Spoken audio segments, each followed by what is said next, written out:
And that's not the way the world works. Because more times than not, nice people Yeah. finish, you know, maybe not last place, but surely not first place. You hear You the hear the a bit of a a bit of a laugh there laugh in the there in the response. response. Dawn Staley after her After team her team. taking home its sixth SEC tournament championship in the last 7 years. It was against Georgia yesterday, who had upset Texas A&M the day before. Gamecocks go through Alabama Friday night, Tennessee on Saturday, and come out with the big win, 67-62, the final score yesterday. Aaliyah Boston with 27 points and 10 rebounds. You heard her voice before Dawn Staley, and that was Brad Muller on the call right here on the Learfield IMG College broadcast on 107.5 The Game. A tournament, I don't know if it's exactly how you would draw it up, but it's got to be pretty close for Carolina. Some teams step to the forefront this time of year when it comes to college basketball, and some teams step to the side. And this run's been incredible. 6 out of 7 years is a heck of a run, and obviously Dawn Staley has the program in a great place. Patrick, what do you think about her comment, her challenging the team that nice teams don't win championships? I love that idea because it makes me rack my brain to try to think of a nice team that has won a championship in basketball through the years. And there's not a whole lot of examples that pop to my mind where I think, oh, that was a nice team. Yeah, there's likable teams and teams that you cheer for and want to succeed, but I don't know about nice. And I don't even know what necessarily constitutes a nice team, but I do like her comments, and I like that it's coming from Aaliyah Boston. Like, we heard it first from Aaliyah Boston because Aaliyah Boston is probably the nicest person you'll ever hear speak. Like, anytime she's on the SEC network or anything like that, she's just like a little kid, just the nicest person, and giggling and laughing and just making jokes. And even in the videos you see on Twitter, like, her and Dawn Staley are always cutting up and making jokes. So I can see that it would be useful to extract a little bit of a rage out of them. It makes me think of the dodgeball scene. Whenever they say that, the guy from dodgeball who has to get angry when he like sees his wife in the crowd with another guy and then just wipes out the entire team. That is exactly my thought. It takes me straight to the old Detroit Piston Bad Boys era. Dennis Rodman and Bill Laimbeer, Rick Mahorn as the enforcers, and how, I just despise them being a Michael Jordan guy, and Jordan couldn't get through him for so many years. And they epitomize to me the nasty that you have to have in basketball. They were it. In college basketball, it reminds me of Duke basketball. How I've never been a fan of Duke basketball, and it's easy. You're talking about likable teams, how they've been unlikable to a large degree. It's like Grant Hill is the list of likable Duke guys to me. He's the list. Zion Williamson, obviously, more recently, but back in the day, it's where my head kind of goes automatically. But Dawn Staley's right. And I think specifically in basketball, where you have to have someone doing the dirty work to be a good team.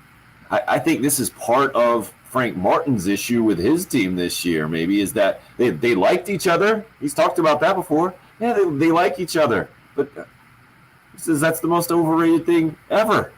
You got to have people filling their roles and doing what needs to be done. And in basketball, some of what needs to be done is the dirty work. And good for this Gamecock team to have figured it out when it matters the most, especially coming off the disappointment at the end of the regular season, losing to Texas A&M, that is. Boston talked about that yesterday, how that was a driving force this weekend to win 6 out of 7. Gamecock baseball also continues its perfect start. We'll continue in hour number 2 coming up next.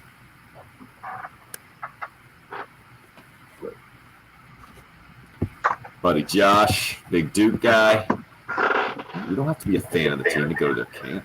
I can't help it that Duke was an hour down the road from me growing up in Greensboro. All right, I hear you.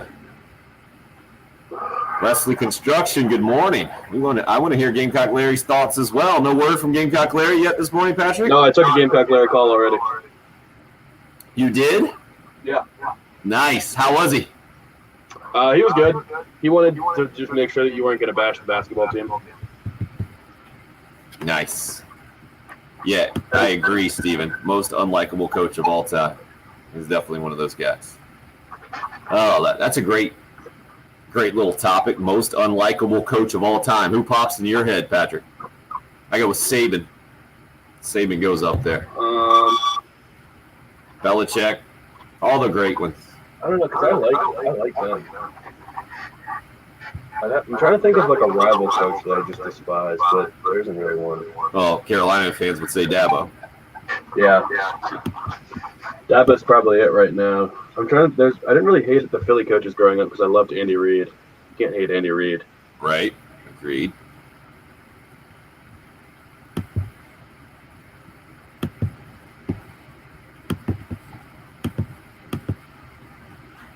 Spurrier. Good call, KT. That's a popular answer in D.C. Everybody hates him in D.C. Sure. And Georgia. Josh just goes Dabo, and it's not even close. Chris, it's March, man. I see that Notre Dame beat Clemson, took 2 out of 3. You don't have to worry about what other teams do when you don't lose. And you're certainly not going to have to worry about strength of schedule with Gamecock baseball. Danny Ford, Steve says. So all Clemson coaches. Except maybe you don't hear Brad Brownell on the list.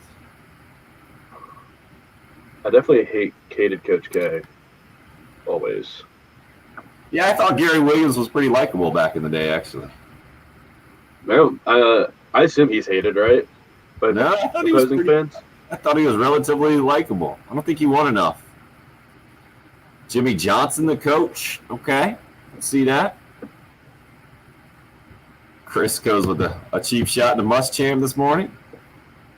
That's how you want to start off the week. Oh, great one, Craig. Urban Meyer is a great one. That is a good one. Yeah, I feel like it's college football coaches. Maybe that might be the easiest to take shots at. I know Lou Holtz was on some people's list too.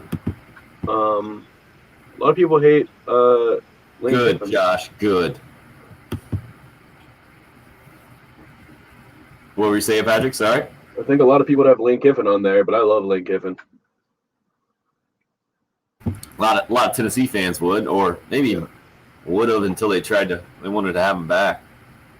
They might have Jeremy Pruitt and Derek Dooley on the list. No, Butch Jones. Harbaugh? Jim, I'm guessing you're saying, Craig? Yeah, gotta be. He hadn't won enough.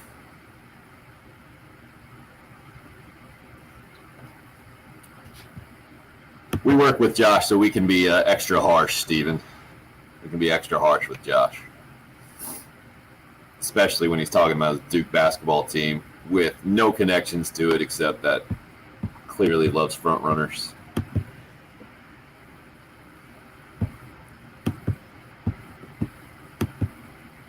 I'm going through a list, and I feel like all the controversial coaches I like. Like I like Calipari. I like Rex Ryan. Calipari is a great one. Rex Ryan. Dan Mullen? Really? This year? I can see that. Yeah. Oh, Love Sean Payton. SC State got on the field this weekend, huh, Carlton? Ouch. Man, what a weird season they've had.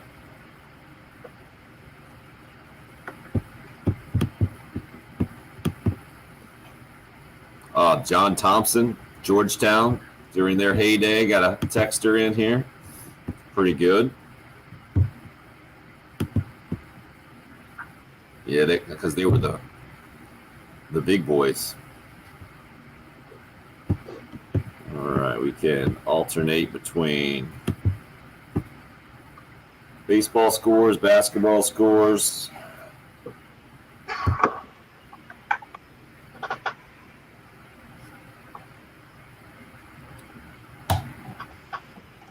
Man, that was rough. That Kentucky game, huh? It did not take long. Made him look like every other year's Kentucky team. Crazy. Steven, you can actually ask Patrick directly. Like, Patrick, what do you think about the Wilson 7-game suspension? If it was any other player, he wouldn't have been suspended. That's kind of how it goes for Tom Wilson now. I mean, it was a penalizable. Is that a word? Sure. Yeah, I mean, it was penalizable. I mean, he hit him high, but You gonna let everybody in on what you guys are talking about, or are you guys just gonna Tom Wilson, who is like not really an enforcer for the Caps. He's a good player for us now and getting better, but he's one of the more tough guys in hockey. Fights a lot, hits a lot, plays with a lot of energy, and he's the guy that everyone outside DC hates pretty much. And against the Bruins, he got a 7-game suspension for a high hit, just hitting a guy on the boards in the head area. I mean, it was definitely a penalty, and it was kind of like it was not. It was in the course of play. Like he was going to hit him, but I mean, he probably should have gotten like a major penalty, and then that's it. But I don't know who the equivalent of that is. Like, I guess if like Vontez Burfict did something, whenever he would do something, he'd get suspended for it in football. And it's kind of the same deal for Tom Wilson. Track record. Yeah. So we'll do this first segment, Patrick, and then Skylar Meade will join us. Segment number 2. Yeah. So I tried to combine so that we would have more time. Do you want to do 3 segments, or do you want to do a quick one and then have Skylar on? Like, we can do 2040. Okay, let's do that. At least that we're going to do it as 10 and 40. Yeah, so then we'll have him for a long time. Yeah.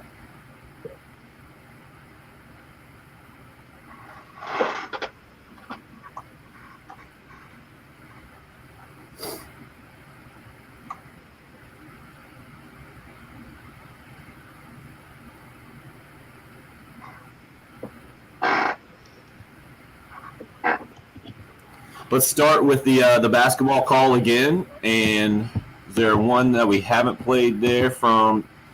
No, there isn't. Let's just do that. Just the call. Cool? Okay.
That's how it sounded right here on 107.5 The Game. Brad Muller on the call for the Learfield IMG College Network.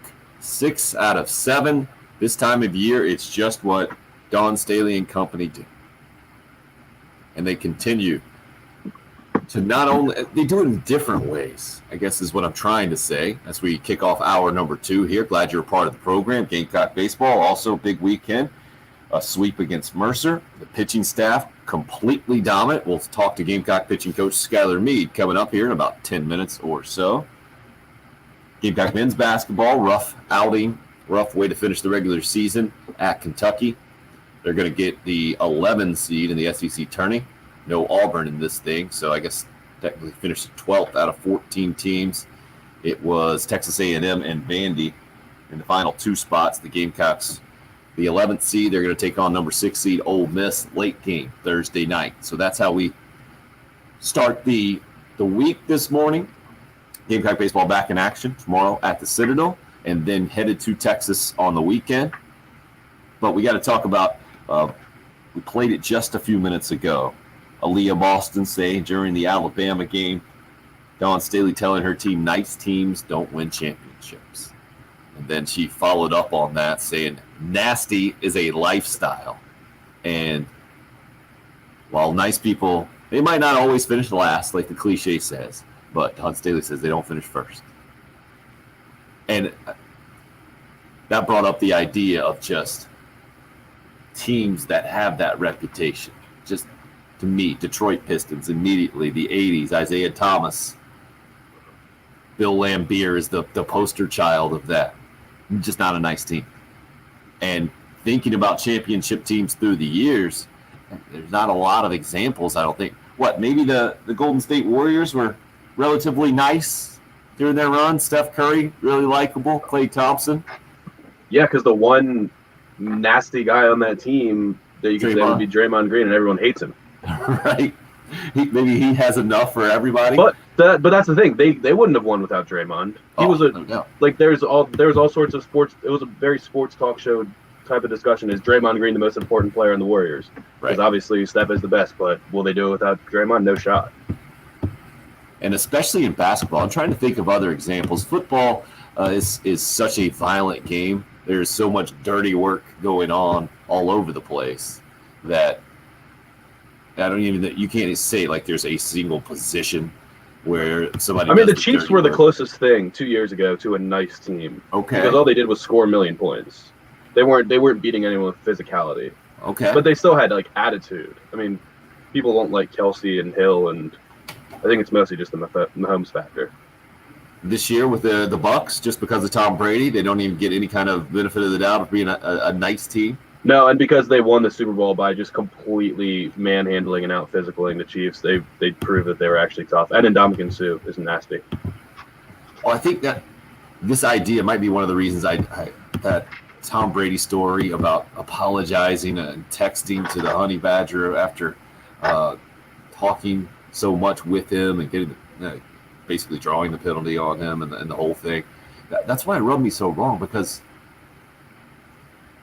And Mike D hits us up on the text line, says, Coach Staley is 100% right. Nice gets walked on. Where does 6 out of 7 championships rank all time? I think they also three-peated, correct? I don't think you can do a 6 out of 7 without a three-peat. There got to be a three-peat in there if you do 6 out of 7. 2019, the only year that the Gamecocks haven't won in the last 7, the SEC tournament. So I think it was actually a 4-peat. It went 4 in a row. Then didn't win in 2019 and have won the last 2.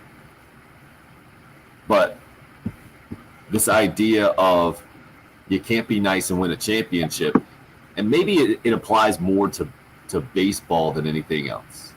I mean, basketball, because I was thinking about baseball teams, and maybe you just don't see it. I think you certainly have to have that edge, that grit, I believe is the specific word that Dawn Staley was putting to this over the weekend. And when you have a team like she does with so much talent, some of the best players in the country, and that's just going to continue while she has signed 4 McDonald's All-Americans. But you have to have, in basketball, you always have to have somebody do the dirty. Draymond Green is a great recent example. Go through the years and have some older examples. It was Laimbeer and Mahorn on those bad boys teams. Dennis Rodman was the guy on the Bulls' later runs with Michael Jordan. Bill Cartwright. Who else can you throw in there? Horace Grant earlier on. Typically, it's guys getting the rebounding done, right? And I think with Frank Martin and company, it hasn't been just a guy. It's always been kind of the whole team's mindset to rebound, especially offensive rebound and play defense. It's really interesting to hear more and more after guys leave, like Sindarius Thornwell. We never heard what Frank has told us recently about how his teammates didn't like him a lot. He demanded a lot. He wasn't the most popular guy on the team. We never heard that at the time while he was playing. I've heard similar thoughts about B.J. Mackey back in the day, back in his Carolina days. All-time leading scorer at Carolina. I was in school at the same time. Nice guy. If I ever had any kind of interactions with him, really nice guy. But on the court, getting after you. And I think that's the point for Dawn Staley. And she might do it better than anyone, Patrick. off the court, I mean, as nice and polite in dealings from the outside. Obviously, she speaks her mind, and on social media now, I know it's a different dynamic. But I would never say anything but, oh, very nice. But clearly, the killer instinct, I think, is another way to put that. And her team has it, and we saw it this weekend. Maybe doesn't have it even to the level that she wants them to have it, but we'll see if that continues to develop. Going to talk a bunch of Gamecock baseball. I see our buddy Skylar Meade just popped up on the live video stream. We're going to get him on the air with some radio. Gamecock pitching coach. Completely dominant performance for Carolina on the mound over the weekend. That's coming up next. 803-404-6100 if you would like to join the live video streams are up and rolling. It's the early game here on 107.5 The Game. Nice work, sir. All right, perfect. So you're in there. Is that Patrick on the horn there? You're all over it.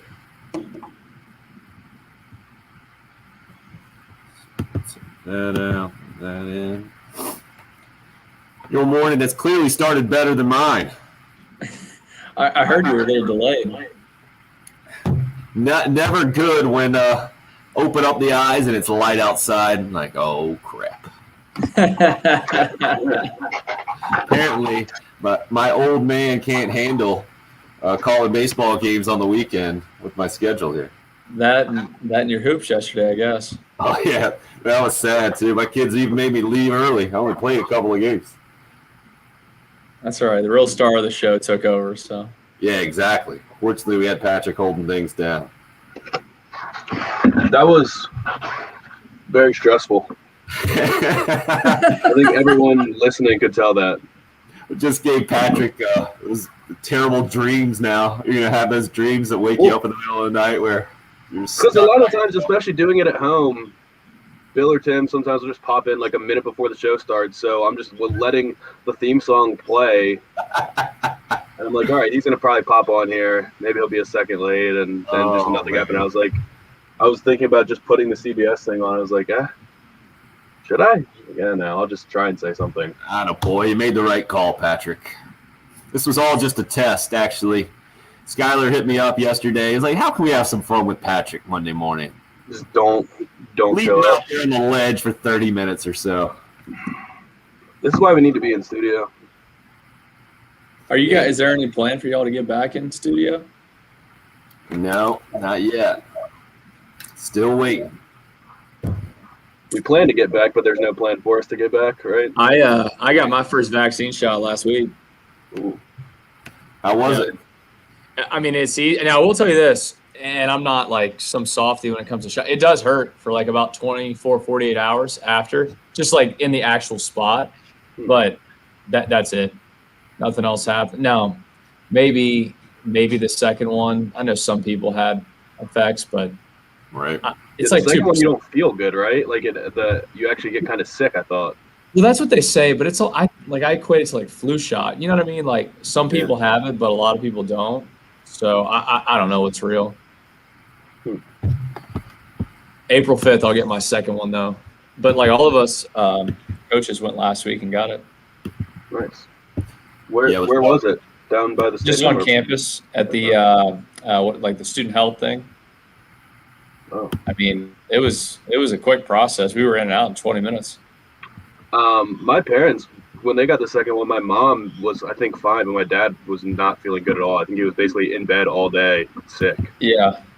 Mine's on a Monday, like my next one. So it's like nice. It's an off day where if you do have any sort of whatever to it, then you can kind of go down. Like I said, the only thing for me was just that shoulder. I felt like I got stabbed.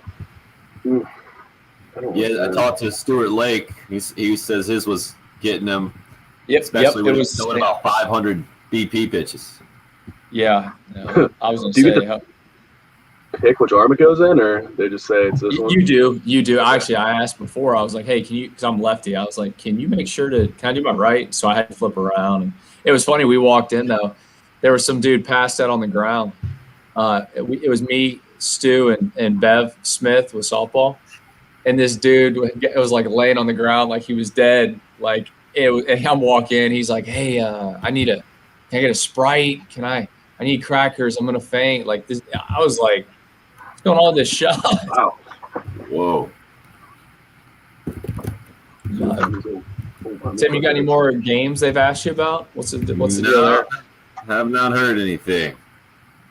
I've had a blast, man. That was fun. That was good, man. Oh, and Todd Walker was doing the game yesterday. Yeah. So ironic to me. Like my freshman year of college, I tried to play baseball at Centenary College in Shreveport, Louisiana, where he's from. Man, and they talked about Todd Walker in 1996 and 97 like he was a god. All right, we're coming back. Should I go on the phone or talk through this, by the way? Phone. Phone now. Yeah. Okay. All right, yeah.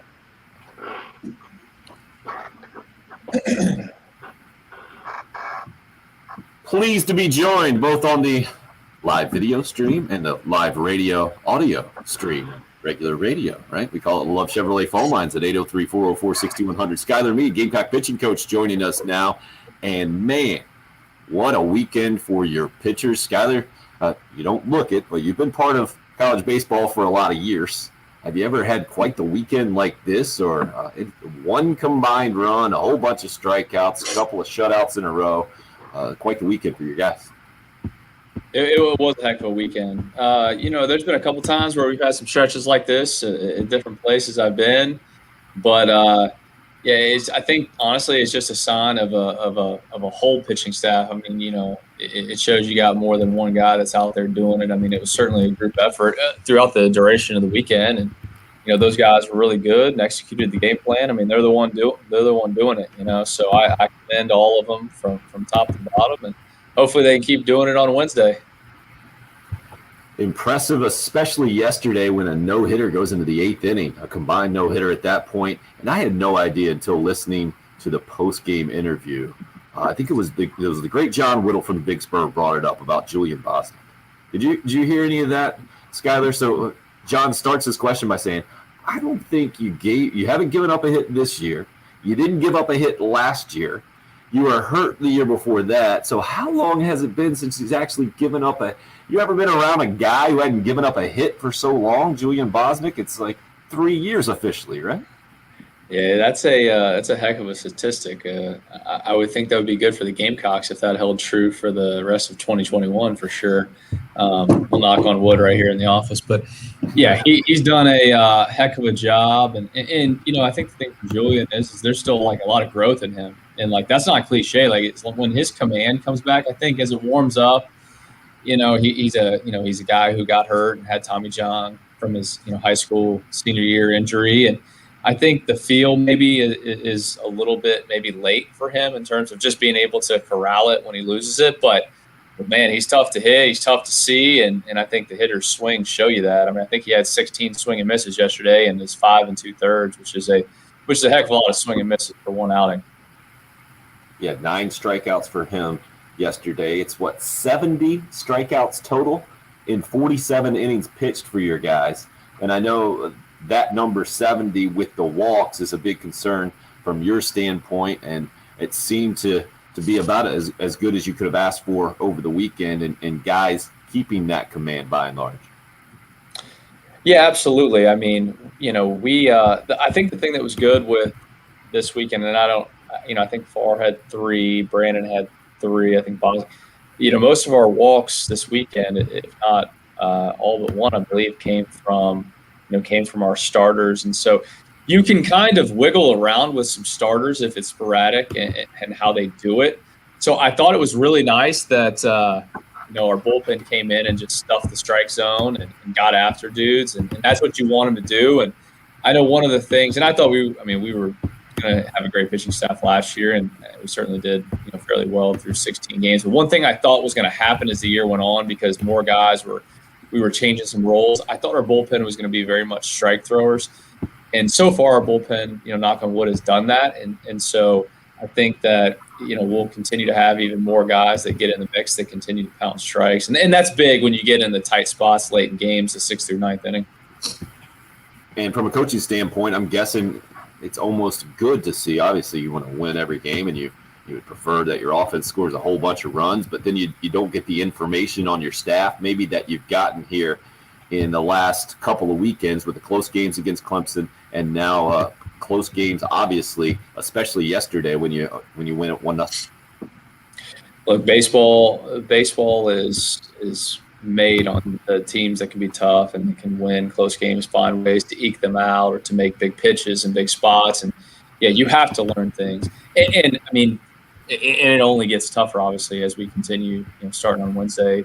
But we've played good teams. You're going to have close games with good teams, and you just got to be able to be mentally tough, as a pitching staff or as an offensive team. I mean, look, yesterday was a tough day to hit. Our offense has been as good as any offense in the country. Yesterday was just a tough day to hit, a really funky matchup.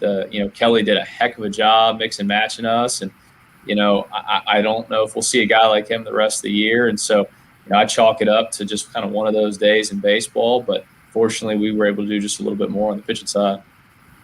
And I know Mark Kingston, the head coach at Carolina, is saying it's good to see guys like that because you have the information. Good to win games like you did in the midweek where you put up 19 runs, and then good to win other games where you eke it out 1-0.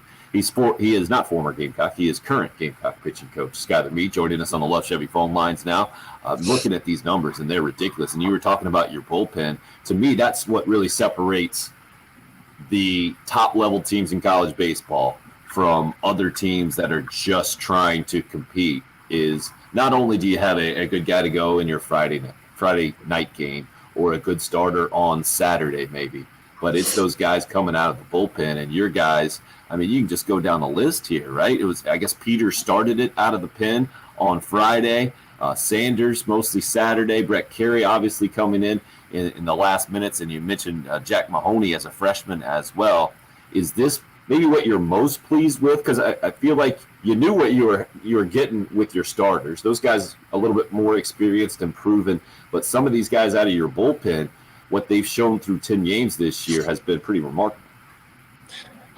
Yeah, Tim, I think you're right.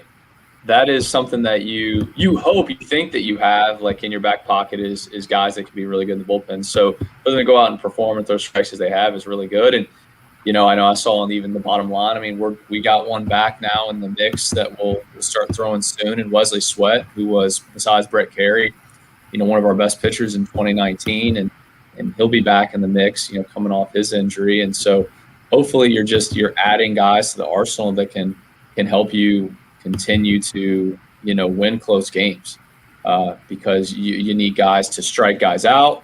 You need guys to come in there with, real velocity and stuff. And we think we got a good matching of that. But, yeah, the bullpen, it was fun. I mean, Andy Peters, I thought, set the tone with his performance the other day. I mean, I thought that was really impressive. I mean, 31 of 32 pitches were fastballs. He wasn't messing around, just getting in there, getting after dudes. And, I know Jack Mahoney did the same thing a couple times this weekend as well. Brett Carey's Brett Carey. And, he does what he does. And, I think sometimes the misnomer is he always gives up a hit or lets a guy get on base. But Brett likes to just get a little bit of excitement before he goes in there and finishes it off. Got to challenge yourself sometimes, for sure. Gamecock pitching coach Skylar Meade joining us here. All right, there's some personality things that I need some inside information with. Exactly. So our buddy Chavo just hit us with, can Skylar teach translucency, or does that just come from Miley Cyrus? And this is coming from Will Sanders, said his warm-up song is Miley Cyrus. She helps with the translucency of the baseball. Your guys clearly enjoy adding in some vocabulary words in their post-game media sessions and showing some personality. If you guys were watching the SEC Network broadcast, Julian Bosnick, man, I felt bad for him yesterday. Did you see that video? I hope. Those guys I did. All over. They had the axe and the skype one in the background, and I think it was some gum on the head or something, and he was clearly getting stuff chucked at him the entire time. This is part of what great teams are. I feel like when we heard Don Staley talking about nice teams don't win championships, totally true. Also, I think in baseball, tight teams don't win championships. And it's especially important in a long season where you guys are playing 56 games, big leaguers play 162, that you have some comic relief going on. It seems like your guys certainly have that balance working, wouldn't you say? You know what? Absolutely. We talk about this a lot of times as staff. And look, you got to be a killer to win in sports, especially highly competitive sports. And I know I heard Dawn's, quotes, some of her players' quotes about that, and it's very true. And the same thing goes for, baseball or fill in the blank deal.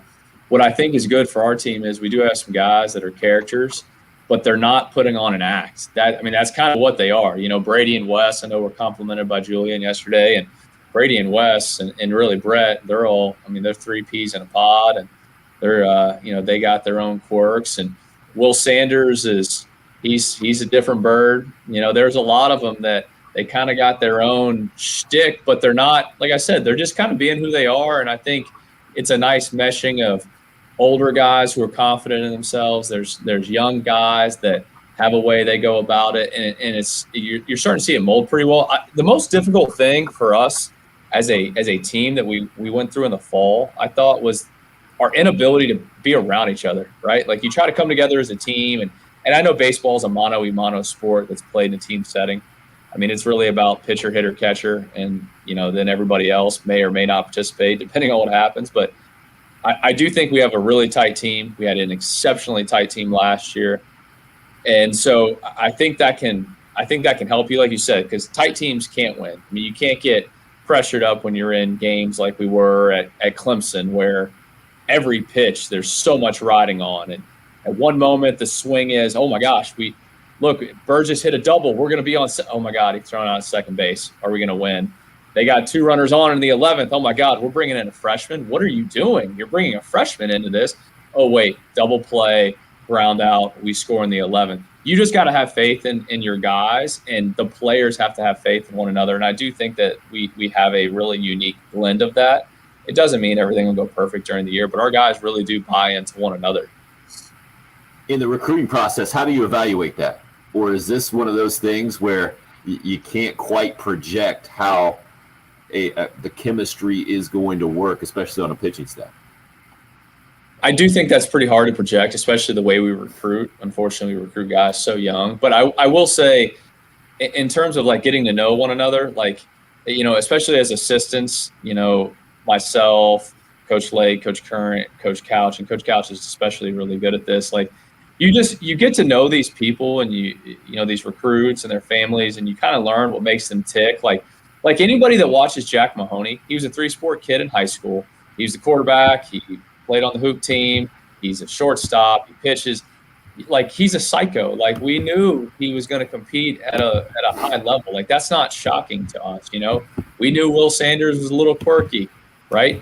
We knew that fill in the blank guys got a lot of like self-confidence. That you do kind of learn those things, but you really don't know how it's all going to blend until they're all together and until they're in really like hyper competitive environments. And we still don't know. There will be times where guys maybe show us true colors one way or another. If it's really good, then great. If it's not, then we have to teach and assist them on getting it rectified to be better the next time. Gamecock pitching coach Skylar Meade joining us here. Still feel like we didn't quite get the explanation that I need for translucency. Or to go parsimonious yesterday, I think. The words these guys are throwing out are just completely left field, and I'm watching these the media Zoom calls and just waiting for the next one to drop. And then it's not just that they drop these words, it's how they try to keep the straight face while they're doing it, I think, is what's been fun for me to watch. Who is this coming from? Who's behind all of this guy that we need to know? I need to know, because I really don't. I will say this. The best one I've seen, and I know Will Sanders' translucency one got a lot of play. I thought Andy Peters was the star of the post-game interviews, just the way he was very deadpanned and explained the translucency and whatever word. I thought it was great for Andy to show some of that humor, because he can be a stoic kid, but he's an amazing, great kid. So I thought he was the best one I have seen yet. Some guys can really flow through it. Some of them got to work to get those words. Last time I checked, our team GPA wasn't a 4.0, so I think some of them they're kind of lying their way through the understanding of some of those words. I think Mahoney's delivery, you could tell he was giggling through it yesterday. He tried. You got to give him the A for effort. I think the execution's going to need a little work there. Clearly, he's been spending more time working on what's going on the mound, and that has not been a problem at all with you guys.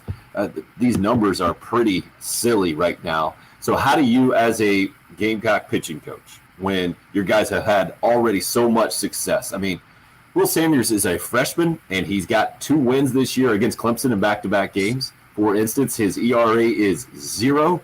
What are the strikeout numbers for him? 9 strikeouts, 0 walks. You can't ask for anything better than that. Now, is your challenge now to continue to find things to motivate these guys, to make sure there is no relaxing, anything like that after you guys are off to the 10-0 start?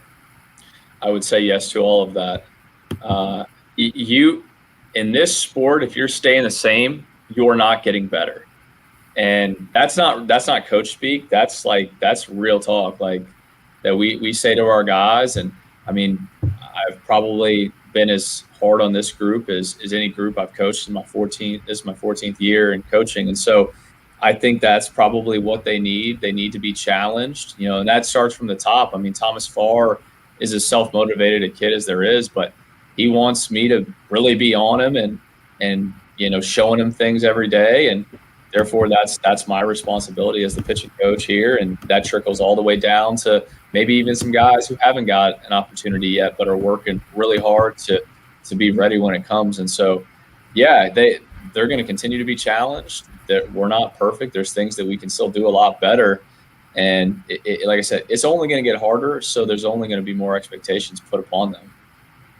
Gamecock pitching coach Skylar Meade coming off back-to-back shutouts, did give up all of 1 run on Friday. It was the Friday game that was a little controversial with a home run called originally on the field by Mercer catcher Colin Price. I assume you had an excellent vantage point on that thing there in the dugout right beside Mark Kingston. He talked about how he was kind of right down that line and saw it.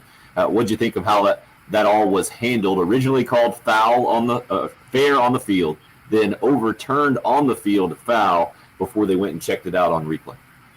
Well, first off, King did a really good job we had made eye contact with the home plate umpire, Zach, that night. And you could tell he knew the ball was foul. I mean, in the end, people can get mad about all they want. One thing that I think video has done for us, it does give us, a confirmation on what It was a foul ball.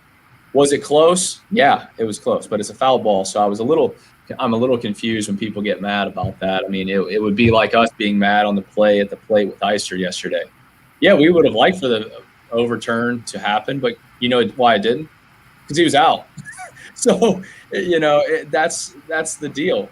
So, for that, I know that kid, he hit the ball hard, but it's a foul ball. So I was certainly glad that we had the vantage point we did. And I thought the umpiring crew did a good job of, coming together, and then they went in there to the video. And I know it took a lot longer than it should. That's my only beef with these video reviews. This is nothing on the crew that was doing, anything this weekend. They did a good job. But here's the deal. That stuff should not take 4 or 5 minutes. I watch a lot of college baseball on TV, and I think college baseball is going to continue to grow. It's getting bigger. You can watch games all day, every day, but we cannot have 5-6 minute video reviews.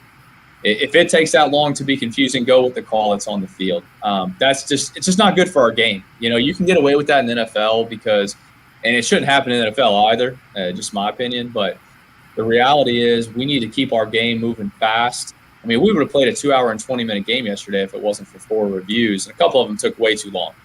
And so I think that needs to probably be talked about, as the year goes on, and some of those, meetings, especially for, us being on TV and stuff like that. But to answer your original question, we had a great vantage point. It was a foul ball, and they got the call right. And good for us because it didn't allow any more runs. Replay is there, in my opinion, to help when guys are out of position, especially. Like you're talking about Eister's play at the plate yesterday. The umpire could not have drawn up a better position to be in to make that call. You could have got 1,000 camera angles. You're not going to get a better angle than you had originally. And guess what? These are bang plays, man. Right? Some of these things, even on replay, you just can't tell.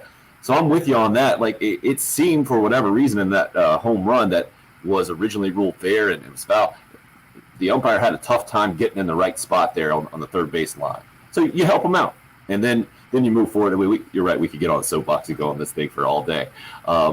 That's Gamecock pitching coach Skylar Meade showing his versatility, not just all about the pitching, even though the Gamecock pitching could be much better now. You got Wednesday at the Citadel, then you go to Texas.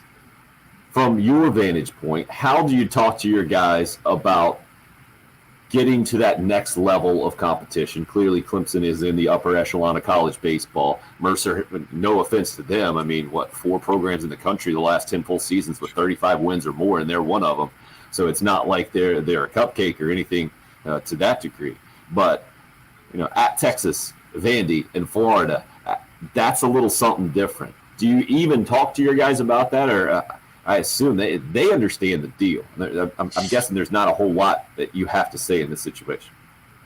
Well, I won't say what pitcher this was, but I was talking in the bullpen yesterday morning when we were doing our pregame work, and we were referring to a situation where we had kind of had a sign hiccup during a game on Saturday. And, I told the pitching staff that, listen, that is totally unacceptable. And I was pretty stern about it. And so a separate pitcher in the bullpen said, hey, we might have gotten away with that yesterday. And he said, this is a good team, but we play great teams the rest of the year, and you cannot have those mistakes or slips. And so I think that, to me, that's the message. It's just the room for error that's controllable. You were going to throw a bad pitch and give up a home run that hurts you. Like, I get that. That's something that's not controllable. But your preparation, your pre-pitch routine, your times to home, your ability to know the signs, the ability to know game situation, like stuff like that you can handle. We cannot have slip-ups in that. And that's the message, because it does. The fine line of winning and losing is so much more difficult as you continue through a year. And so, like, Wednesday's game is all about us doing all those things great. If you do those things great Wednesday, then hopefully you can do them the next game and next game. And we do. We all know what's on the schedule a little bit, although I got to be honest with you, this is the weirdest year. I've been so hyper-focused one game at a time. I know that we play at Texas on the weekend just because we travel, and the Vandy in Florida, but some of it, it's all crisscross. I don't even know what order it is, and so we get a little bit closer to it. But our guys know that, and I think they'll be up to the task. Well, I believe you got to look on your wrist if you got to get too far ahead, right? Do you have the 1-0 today band going on your wrist like everybody else? Absolutely. I love that, motto from the players, and I think they've done a really good job of that. But you have to do that in baseball. Baseball is way too hard to look at, and it's, totally. You look at guys that maybe are like slow starters in baseball, or guys that get off these incredible starts, and you realize a lot of times it always comes back to the median. You know what I mean? And you can't get too high, you can't get too low, and I think that 1-0 helps our guys believe in that. Gamecock pitching coach Skylar Meade joining us here. Wanted to touch on a little bit more what Don Staley had to say, and obviously a great weekend for the USC women. 6 out of 7 now SEC tournament victories. Nice teams don't win championships.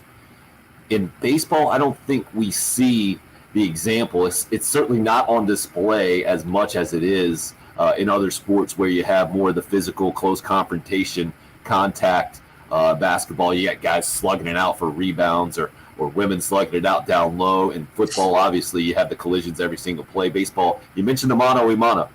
Maybe the example of Julian Bosnick taking a glare into the Mercer dugout might be one example that we get to see from the outside. But what's your opinion of that as it translates to baseball? How you can't be nice. You said you gotta be a killer. Where do the killers kind of separate themselves, do you feel like, in the game of baseball, and maybe even especially from a pitching staff perspective? No, that's a good question. And now I will say this. I think it does all start on the mound, and I don't say that because I coach pitchers. That's where it all starts. You gotta have dudes. You gotta have dudes that kind of intimidate people and what they do and how they look and how they present themselves. So that is where it starts. But I think you have to have a bit of an edge. I've jokingly said that. Heck, I'll say it on the radio. I laugh because our 3 weekend starters are all very hyper competitive, very talented kids, and in some of these games, they're the most entertaining guys to watch because they are so into it. And, they may be a little chirpy. They may be really like hyper engaged, but they get to pitch one day a week. So they're like chomping at the bit, 6 out of 7 days. And so I think when you get a lot of guys that are like very engaged every moment, that is the way in baseball you show a team has a group of really like tough guys, right? Like you said, basketball, I think you look at, those teams that are great rebounding, rugged defensively, football, it's like who wins the line of scrimmage. Like in different sports, you can see it. I think baseball, it does start on the mound, but then you also see those teams that they go up to the plate and they don't give away at bats. They play hard, they run hard down the line. They are very like ready each pitch defensively. And so I think that's something we can continue to even work on with our team because, not everybody has to act the same way, of course. And I know there was a little bit of chirpiness going on this weekend, and Mercer should. They're a heck of a ball club, heck of a program, but I like that our guys took a little bit of I don't know, umbrage to what was going on, and they kind of gave it back a little bit, and that's okay. That's sports. That's what competing is. And certainly you guys off to the perfect start, 10-0. The pitching staff, especially this weekend, back-to-back shutouts and 1 run on Friday. I'm guessing you're going to get on your Friday guys clearly and challenge them to live up to the rest of the weekend now at this point, right? Oh, absolutely. You gotta. I don't know. We'll have to revisit far throwing anymore now. Gamecock pitching coach Skylar Meade, really appreciate the time this Monday morning from the office and the perspective on the 10-0 start, especially from what your pitchers did over the weekend to Mercer. Look forward to doing it again soon. Absolutely. Thank you, guys. And by the way, I was very disappointed that Patrick didn't know dunk contest champion that he could have brought it all together. He was a Louisville basketball signee until he decided to go straight to the pros. So you could have brought it all together with a former Louisvillian here on the radio this morning. So that was a layup there for you that I thought you were going to get, Patrick.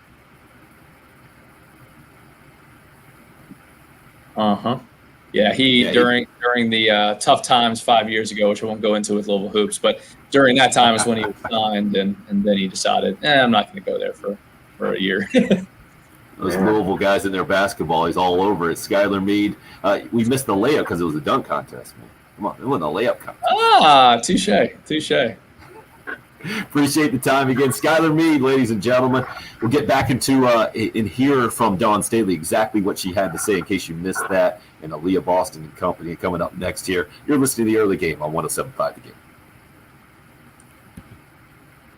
Game. Great work, man. Much appreciated.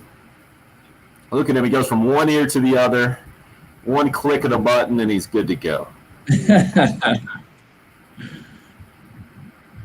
Patrick, I can't believe Patrick didn't have it.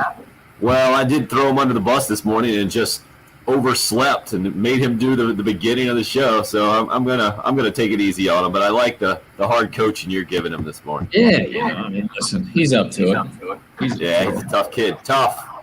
I recorded the Andrew Peters thing from I think Friday. We went nice. It was he was actually, giving Colin Taylor. Correctly. You didn't use that correctly. Translucency.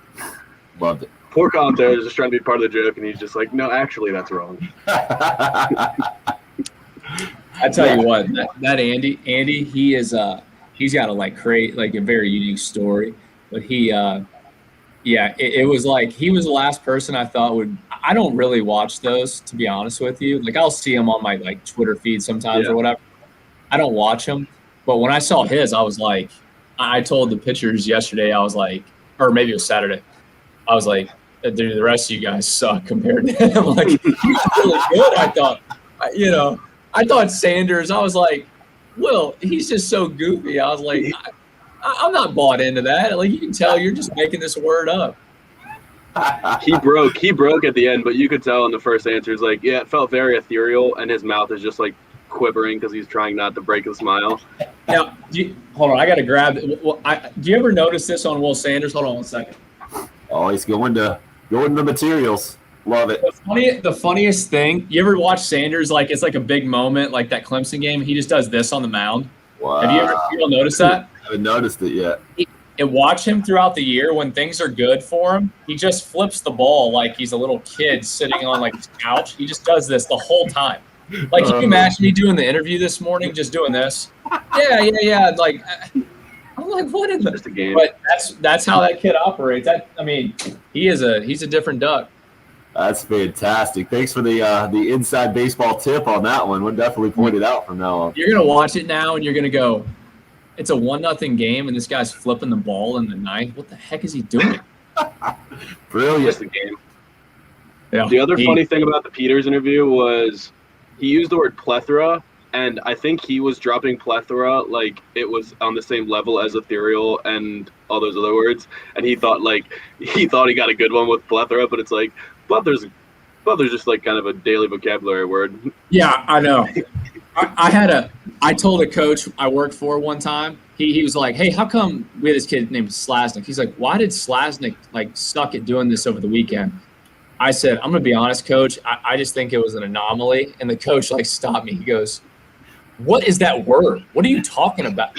I go, "No, it was random. Like I don't think it'll happen again." He's like, "Well, just say random. Don't say anomaly."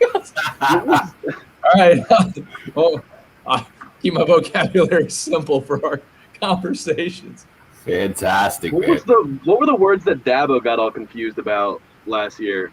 Where he was like, "Hey, we don't talk like that down here. What word are you?"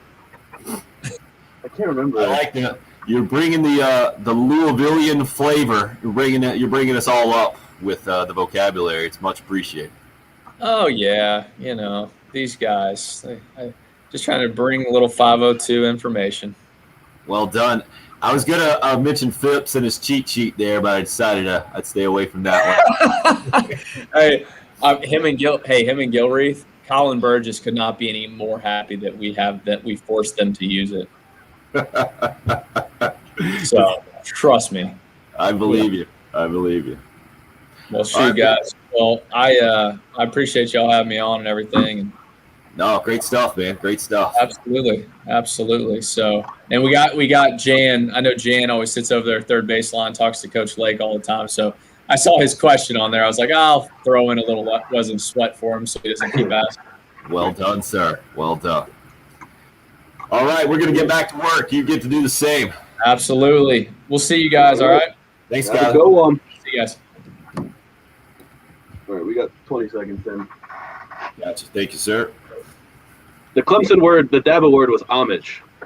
Oh, nice. Homage. Homage? Was it? Yeah. So was it homage or was it homage? I don't know. I say paying homage, but Yeah, absolutely. And then I I think don't know which way the reporter said it, but Dabo just didn't know the word. He's like, "What does that mean? Why are you talking like that?" let's do Muller's call here, Patrick, and then Boston and Staley again. Thank you. Ooh, interesting, Hope. I'd never made that one. Lonnie and Jim. Spot on, though. Your rivalry, huh?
Dawn Staley, after 6 out of 7 SEC tournament championships yesterday, the win over Georgia 67-62, the final score. You heard from tournament MVP Aaliyah Boston right before that, 27-10 yesterday for Boston against Georgia. The Gamecocks improving to 22-4 overall, strengthening their case for a number 1 seed in the NCAA tournament as the SEC tournament domination continues. And Patrick, I don't know about you, but to me it's refreshing to hear a coach as open and honest about that as Dawn Staley just was. Because I feel like a lot of times, and again, that's what irked me so much about that story, that sources said that Tom Brady was apologizing to the Honey Badger after they were talking, and that's not really who he is. And that is who champions are.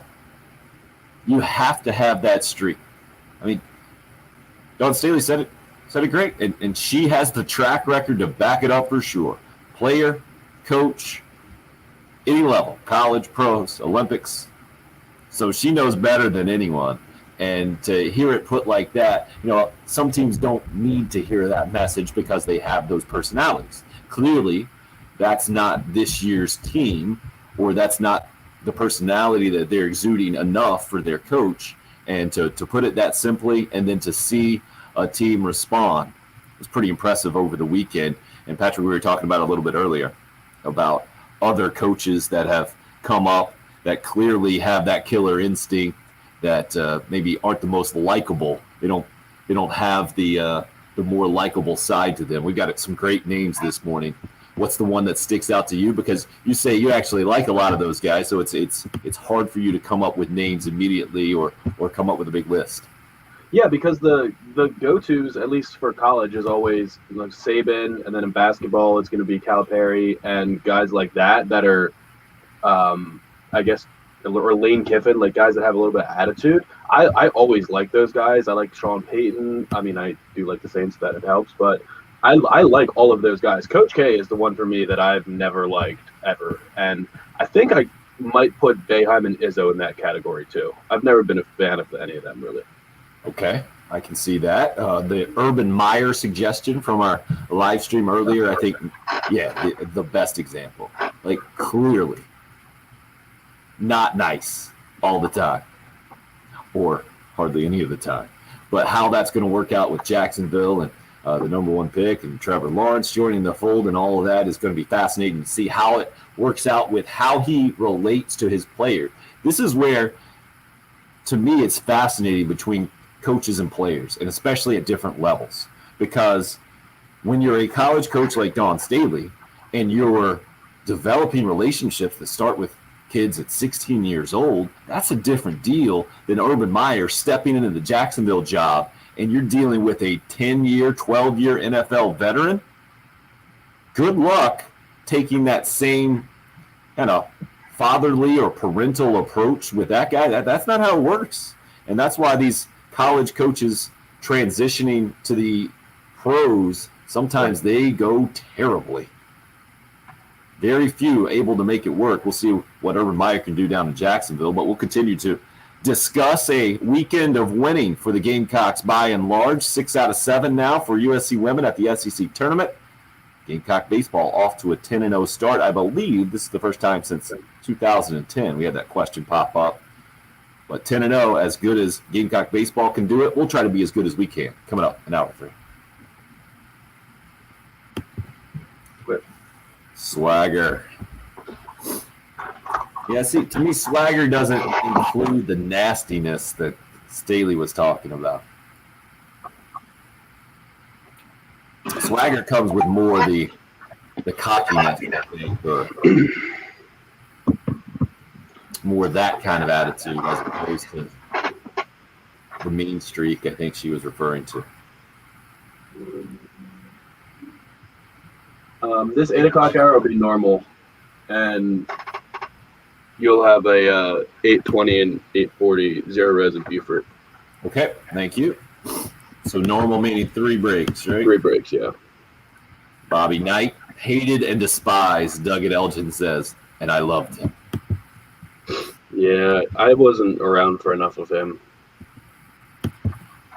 And that guy was really interesting. I'll never forget being in the Colonial Life Arena media room, having run over there. I think it was a 7 o'clock tip. I ran over from ABC Columbia doing the 6 o'clock news, just trying to shovel in the media food right before tip off. Bob Knight sits down beside me. Same thing, same plate, wearing the sweater. I'm like, oh, wow. Didn't expect this to happen. He was doing the game with Brent Musburger, and they were the combo at the time, I think, for ESPN. I think Kentucky might have been in town. Great. Did he converse with you or just? No, it's just, nothing out of the ordinary. Being a guy eating some food. That's all.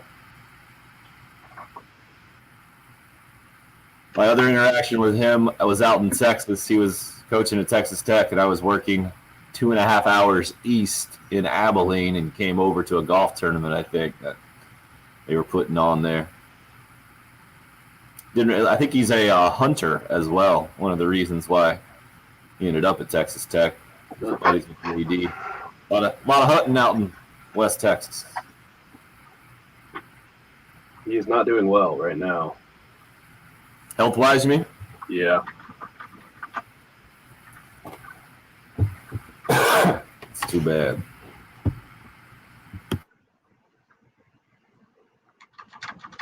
Yeah, and I think he has Alzheimer's, I think. Well, I saw when he went back to Indiana not too long ago. Yeah. It was noticeable, Clearly was not in great shape.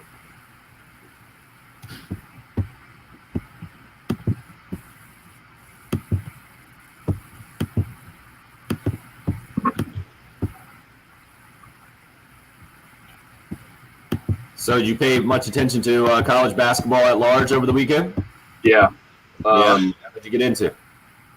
Well, Michigan State has now beaten 3 top 5 teams in the last 10, maybe 2 weeks, less than 2 weeks. Impressive. And they're still on the bubble. Right. It was a heck of a hole they dug. What they beat? Yeah. Michigan twice, and who was the other one? And Illinois. That's right. Illinois beat the Illinois-Ohio State game was awesome. Illinois is really, really, really, really good.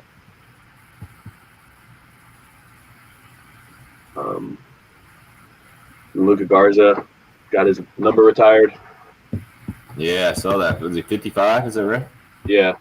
I was wondering if they would retire his number if he wore like 10 or something cool.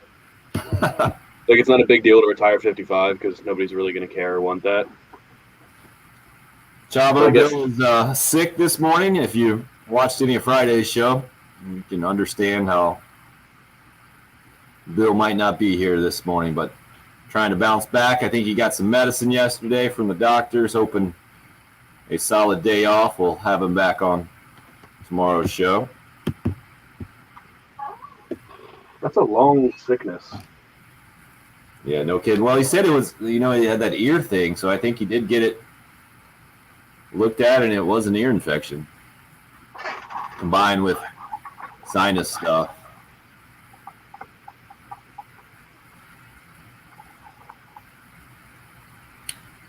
And especially these days, man, you can't be too careful, I feel like.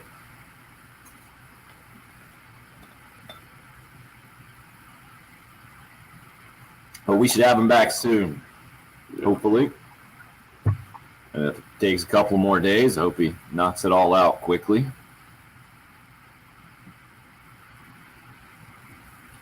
So how many teams have punched their tickets? Do you know, Patrick? I know Winthrop did it yesterday. Liberty through North Alabama not being able to go. I don't know who else. Who else did?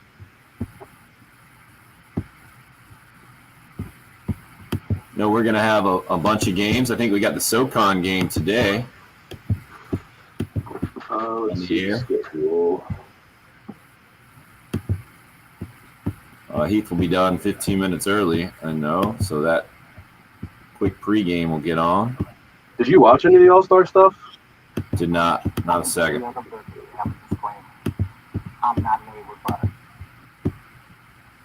Oh yeah, the stat. Who put that out there? Somebody put it out on Twitter yesterday. It was ridiculous. So it's Mercer basketball, ironically, after seeing Mercer baseball in town over the weekend. Mercer basketball taking on UNC Greensboro tonight. But Mercer's trying to become the first Southern Conference team since Clemson in 1939 to win 4 games in 4 days at the conference tournament. St. Mary's Gonzaga is today. Yep, saw that. KT, you got the pollen around the house already? Woo. You notice any of that, Patrick? Yeah, my nose was real stuffed up over the weekend. Seasonal allergies. Want to run up real quick and grab coffee. Be right back. We got about a minute. Yeah, about that. Okay, let's start with, let's see, we just did women's basketball. So let's start with both calls, actually. You can do it whatever order you want to.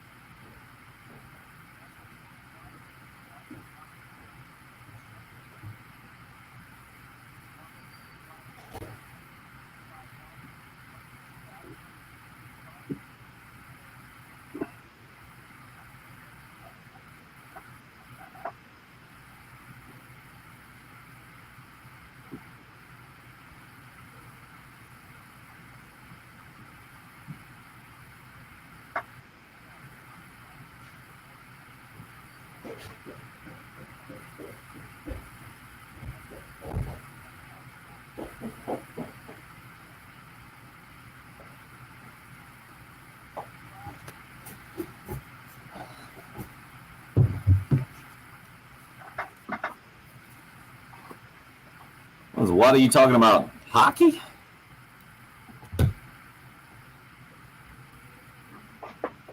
Hurricanes are good.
Brad Mulder on the call for the Learfield IMG College Network broadcast. You heard it right here, along with Derek Scott, the baseball call. I guess you might not have heard those exactly on 107.5 The Game. I know baseball kicked over to the AM because we had some conflicts time-wise this weekend. Busy weekend for the Gamecocks, but overall, tremendous weekend with the baseball sweep and 6 out of 7 now. SEC tournament victories for USC women's basketball. It was the Gamecock men's basketball team, the only blemish, I guess, on the record over the weekend with a tough performance in Kentucky and the regular season coming to an end for the Gamecock men. And moving on to the SEC tournament late Thursday night is when they will play Ole Miss and try to keep the season going as the 11th seed in the SEC tournament. Ole Miss, the number 6 seed. But nice teams don't win championships. The line Dawn Staley delivered to her team in that Friday game against Alabama, and they respond with a tournament championship yet again, back-to-back now in 6 out of the last 7 years. 2019, the only time the Gamecocks haven't won the SEC tournament. That was a weird year. They lost on a Friday night in their first game up in Greenville, I believe it was, again, to Arkansas. But since then, absolute domination, and now the Gamecocks improving the resume to try to get a number 1 overall seed. Will be interesting to see what they do there. I think NC State got a shot late to beat Louisville in the ACC tournament, and you got UConn in the mix as well. With those 4 teams, you add in Texas A&M, that obviously had the great regular season and won the conference in regular season play, beat the Gamecocks just last week.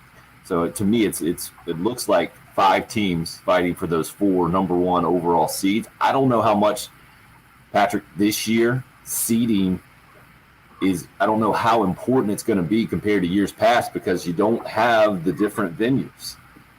Carolina typically would get 2 home games before moving on in the women's tournament. That's how they do the women's tournament. You can earn home games in the first couple of rounds before you go to the Sweet 16. Not the case this year because of the bubble, and everybody's going to head out to Texas and San Antonio area.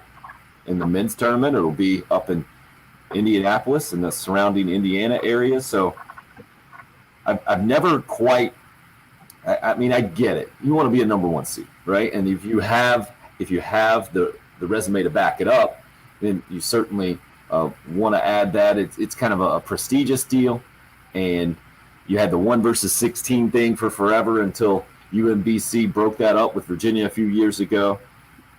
But to me, it comes down to matchups. And I think the national championship run a couple of years ago for the Gamecocks, a few years ago now, showed that. They got good matchups. They took advantage. They won all the games. So even if Carolina gets a 2 seed, if they get favorable matchups, that's better than being a 1 seed and not getting a favorable matchup. With basketball especially, and with this team maybe even especially, Patrick, you see that there are some teams that, for whatever reason, the Gamecocks can match up well with. I'm really interested to see if they can play through Aaliyah Boston as much as they did yesterday as they continue to roll through the postseason, because I know we've had several callers and texters and the whole thing almost complaining that that's not done more. Clearly, that seems to be the formula for this team. If they can get a big game from their now SEC tournament MVP, the big post down in the big sophomore down in the post, then I think they're going to be really, really difficult to beat moving forward. Yeah, and I'm looking at the standings right now. I was thinking about what you were just saying about the seeding.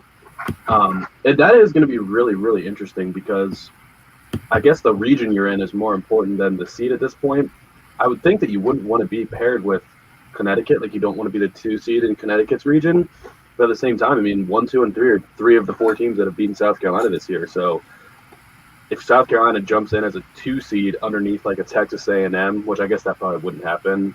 Actually, that might happen. But if they were the 2 seed underneath Texas A&M as a 1 seed after winning the SEC championship, and Texas A&M doesn't get there, I think South Carolina fans would love that. If you're a 2 seed, that's the reason you want to be in, right? Well, I would to think avenge that loss. You mentioned losing to number 1, 2, and 3, and Louisville's the other team in there, right? In that mix. I see Stanford is number 4. Oh, okay. So Stanford Louisville's also in there.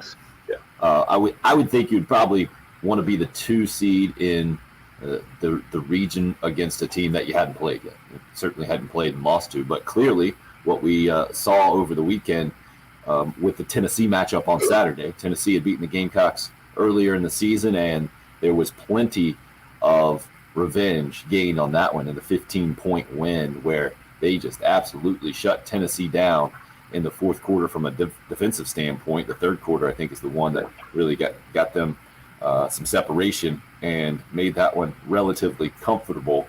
Whereas NC State, I think they came to the weekend number 3 in the country, and then they just beat Louisville, who was ranked number 5. So I think NC State solidifying their number 1 seed, and they're the team that ended that Gamecock winning streak at the Colonial Life Arena to start the season, give the Gamecocks their first loss. 22-4 is the overall record for Don Staley and company as they get ready, or actually as they get a chance to take a deep breath. And that's the kind of the odd part about the women's schedule. I never understood why they didn't just start their tournament a week earlier if you're going to end your regular season a week early. But they get a bit of a break, and Dawn Staley's saying she's going to give her team most of the week off, a chance to take a deep breath, rest. She says rest is as important this time of year as practicing.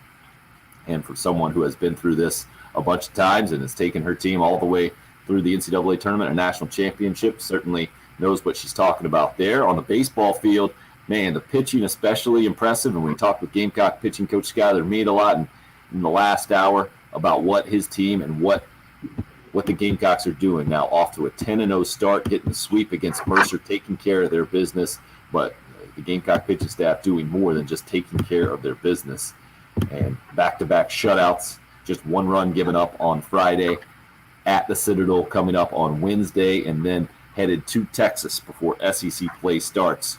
We're going to get a lot more information on the Gamecocks and see this pitching staff put to the test for sure with some of the lineups they're going to face in the next 3 series, Texas, Vandy, and Florida. Don't know if it will define the season the next 3 weeks, but it will tell us a lot, I think, about this team. Off to a tremendous start, 10-0, and I think it's not just that they're winning, how they're doing it. We'll continue to discuss as we roll on. Also touch on Frank Martin and the Gamecock men finishing up their year, that disappointment at Kentucky, and now the SEC tournament starting late Thursday night for the Gamecocks as the 11th seed, taking on number 6 seed Ole Miss. So that's how we start hour number 3. Love to hear more from you at 803-404-6100. You can call or text the show. At Tim Hill 1075, where you can find me. Patrick is at _Patrick Perrette on Twitter. The station feed at 1075 The Game, where you can find the live video stream, as well as Facebook and YouTube. That video stream sponsored by Buford Lending. This is the early game. It's 1075 The Game. Clear.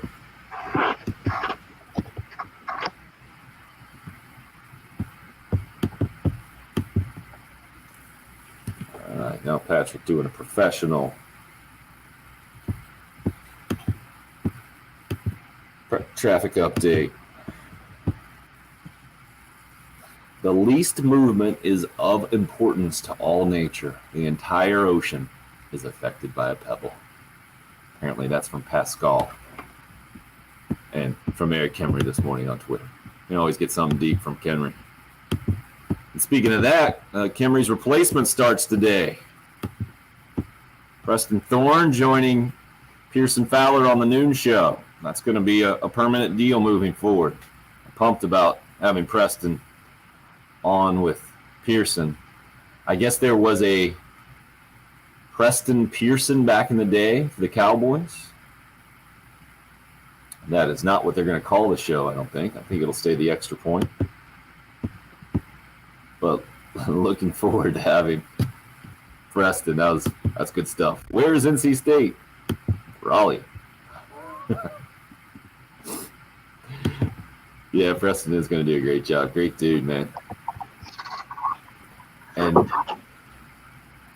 to me, his perspective as a former player, along with he did some coaching and teaching there in high school for a while, and then written the children's book, obviously, and been around the Gamecock program for a while, growing up down in Somerville, playing for John McKissick.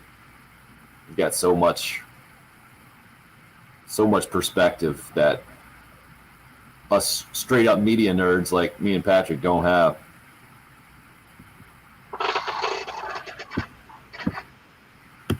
I'm with Craig.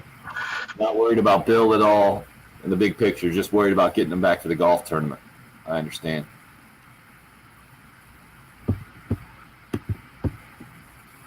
Patrick, you fading on me over there? No, I'm good. So this 820, does it? What do you got? You got 0 res there or Buford? 0 res and then Buford. Thank you. No, I'm not fading because it was not a work night. Oh yeah? No, I work on Monday night. Oh, nice. It was a rough morning though because I went to the bowling alley yesterday. Had a little too many pitchers. Attaboy. How did you crack triple digits there? No, I'm so bad at bowling. That was the first time I bowled in 5 years or 6 years. Yeah, I shouldn't say anything. I had 100 even when I went the other day with my kids. I started just picking up the 8-pound balls and not putting my fingers in them and trying to just like hold them in the palm and just roll them as hard and fast as I could. And that was working a little bit.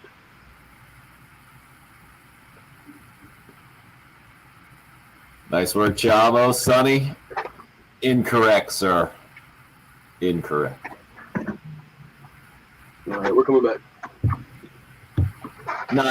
Not in college baseball 10 games in. We're talking like 30 games in and you're really worried about it or something, maybe I'm with you. Let's do a Kingston here, please. Okay. Whatever you want.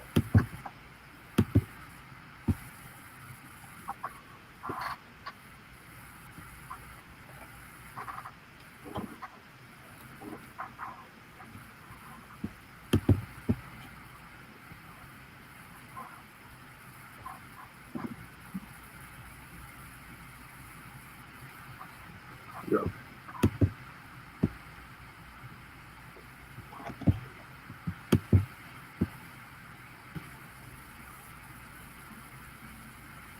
Carolina head coach Mark Kingston. You can hear some extended live comments a little later on this afternoon. Be on the halftime show as he typically is on a Monday during the season. What he just said there is, I think, what you have to say when your team's off to a 10-0 start, and maybe especially this year after having last season cut short almost a year ago to the day, I think it is. But it almost reminded me of Will Muschamp saying, yeah, you want guys to see the payoff for all the work. Well, 10-0 is a much different payoff than one football game, and so it's a different kind of deal. I would think as a baseball coach, if your program, like Craig Gibson there, the Mercer coach, they won 35 games the last 10 full seasons, 35 games or more, one of just 4 programs in the country. I would think, man, his job is a difficult one right now with off to a 3-7 start and having last year cut short. I think they were 13-3 when they were done last year. So it's a program that's used to winning, and now they've gone basically a whole calendar year without doing. To turn that around, I would think is more difficult this time of year in a college baseball season than it would be typically, just because of everything your players have had to deal with. And Patrick, we were talking to Skylar Meade, the Gamecock pitching coach, earlier, and we had him on. It's fantastic. One of the things he said that we didn't really elaborate on at the time was how difficult it's been for this particular group to come together as a team simply because of life in 2021. How it's so much different than in years past, and you can't do the same things that you could do. The guys just aren't going to hang out as much as they typically would have done because life in 2021 is different. So I'm wondering if the reverse of what Mercer's dealing with now, obviously at 3-7, struggling, Carolina, perfect 10-0, will have more importance this year. Sonny just hit us up on the live video stream, says I'm probably going to get a lot of hate for saying this, but I wish the Gamecocks had already dropped one. Being undefeated is a curse this early in the season, I tell you. If you stay undefeated long enough, you will eventually lose one, Chavo said.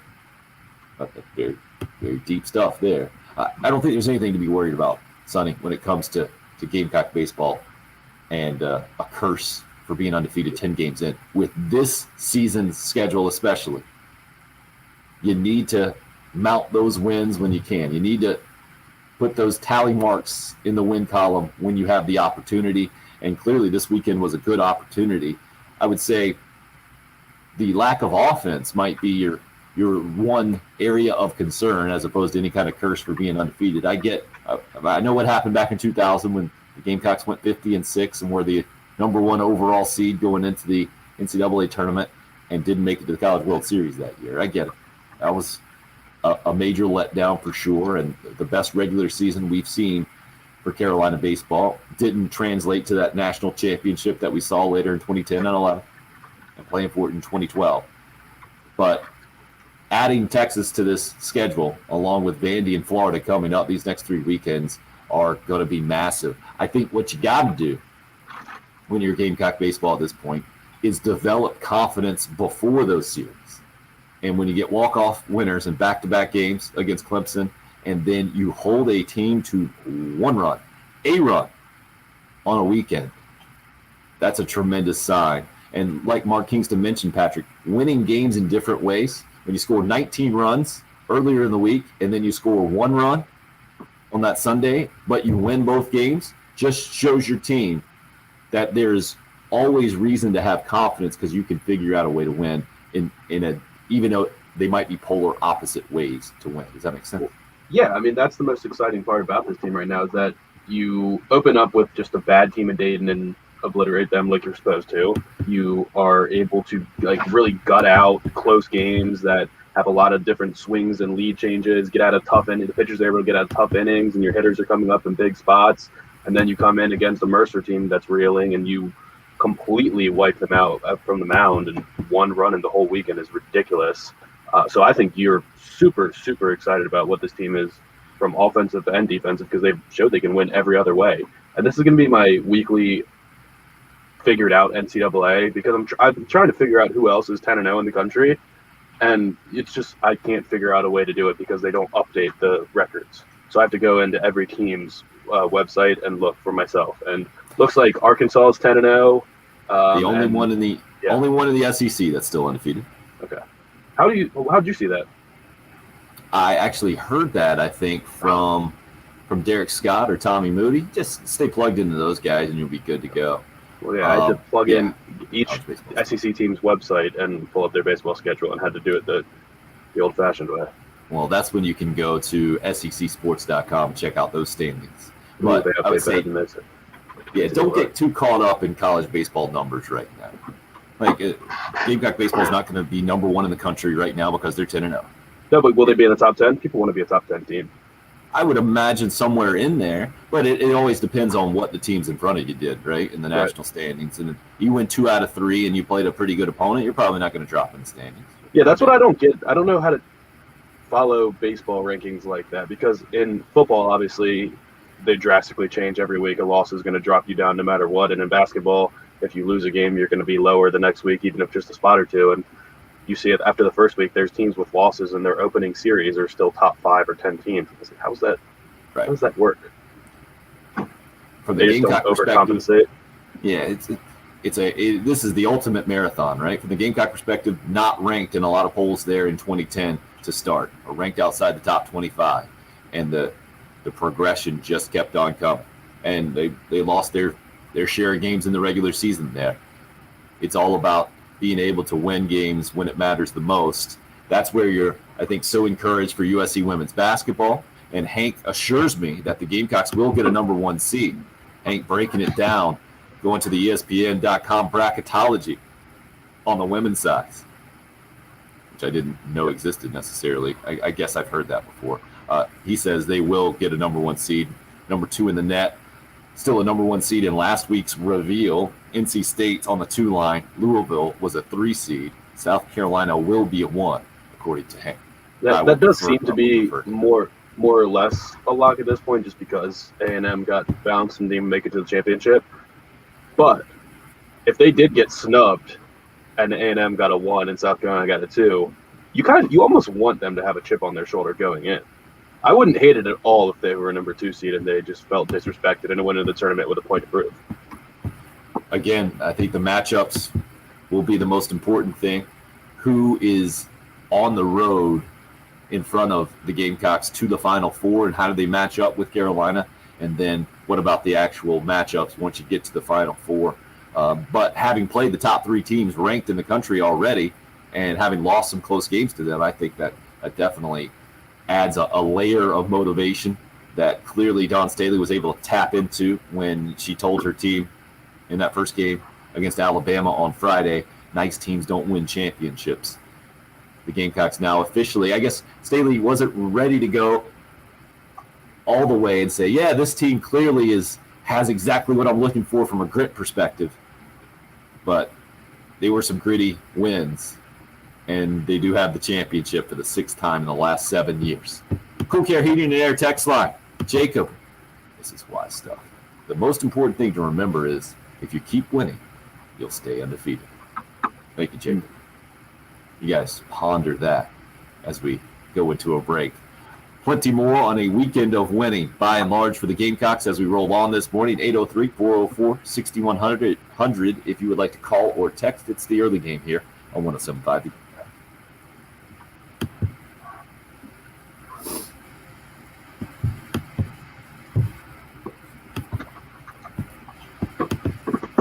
All right, a little zero res and number 10 in the country in Baseball America, according to Alan this morning, sir.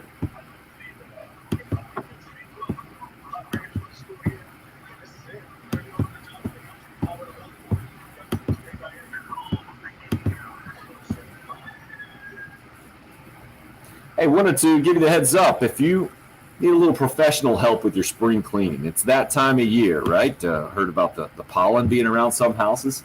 You definitely need a little professional help then. I recommend you get Zero Res carpet and air duct cleaning out to your house. They've been out to my house a couple of times and done a great job cleaning my carpets, cleaning an area rug for me as well, freshened up the tiles in both the bathroom and the kitchen. And Zero Res does it differently than anybody else. Patented cleaning process. It uses powered water, no harsh chemicals. That's especially important to me. Just saw the little dude in my house. He woke up happy this morning. That's a good sign. He just hit 11 months and he's wobbling around all over the place this weekend. Oh, was not happy unless he was waddling around and then he's almost about to bonk into something. He's learning how to walk. So I feel like I'm always on my hands and knees or yanking him off the carpet or whatever. Fortunately, there's some clean carpets because of what Zero Res has done for us, and with that no harsh chemicals involved in their process, had nothing to worry about with the little guy running around. Also, no leftover soapy residue. My carpets have stayed cleaner longer. Yours can as well. And right now, Zero Res, following all CDC guidelines, making sure they have the safest cleaning process while in your home or business, practicing all the social distancing, wearing the mask, gloves, shoe covers, and disinfecting all equipment between jobs. Right now, get 3 rooms of carpet clean for only $119 when you mention me, Tim Hill, and you'll get a hallway clean for free. Schedule that Zero Res cleaning today, 803-262-4020. Book online, ZeroResColumbia.com. It's Zero Res. Spell it backwards or forwards. It's the right way to clean. Thank you. Turn that back on.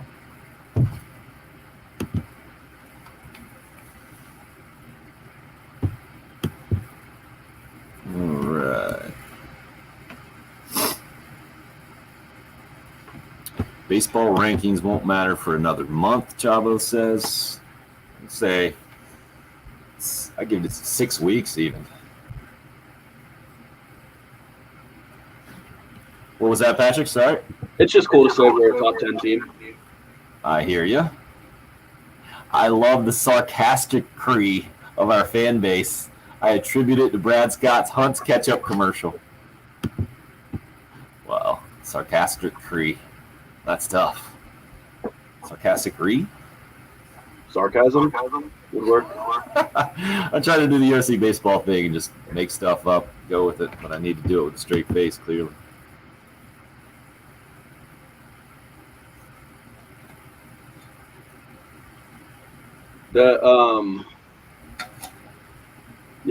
I do like that Peters actually did use the right words and corrected, because we were very confused when Will Sanders said translucency the first time.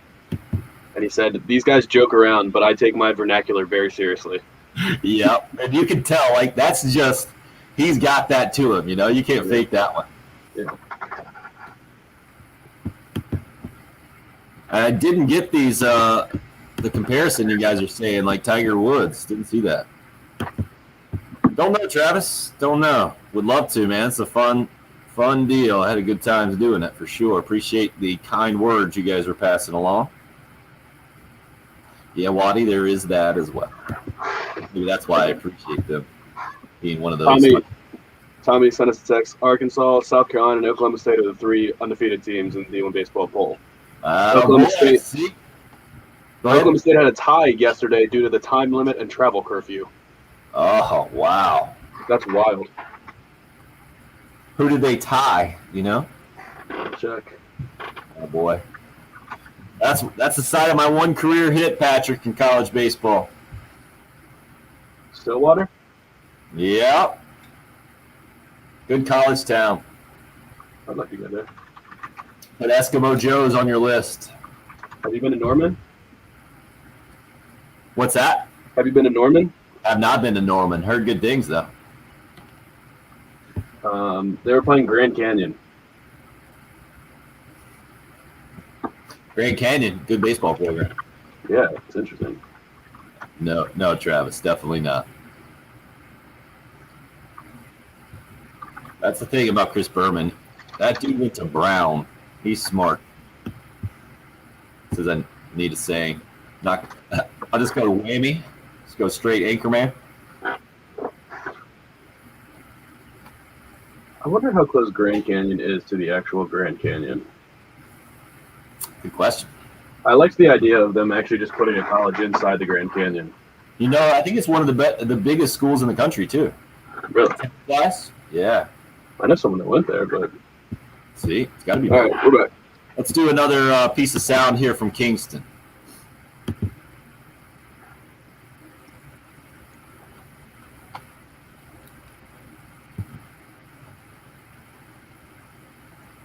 When you're Sorry, I didn't think of it. I just thought nice, 5 seconds was too short. yeah, good call. I like it.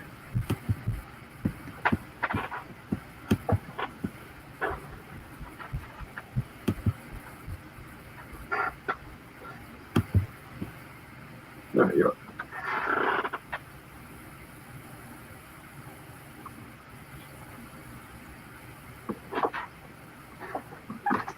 I would imagine that's Carolina coach Mark Kingston. You hear his extended comments today, as usual.